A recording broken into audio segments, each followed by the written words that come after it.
for change, you need a strategy. I'll repeat that. I want you to have passion. You have to have a strategy. Not just awareness, but action. Not just hashtags, but votes.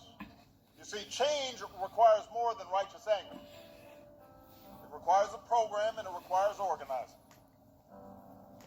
The 1964 Democratic Convention, Fannie Lou Hamer, 5 feet 4 inches tall, gave a fiery speech on the national stage.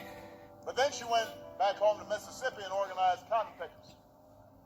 And she didn't have the tools and technology where you can whip up a movement in minutes. She had to go door to door. But to bring about structural change, lasting change, awareness is not enough. It requires changes in law, changes in custom. If you care about mass incarceration, let me ask you, how are you pressuring members of Congress to pass the criminal justice reform bill now pending before them? If you care about better policing, do you know who your district attorney is? Do you know who your state's attorney general is? Do you know the difference? Do you know who appoints the police chief? And who writes the police training manual? Find out who they are, what their responsibilities are.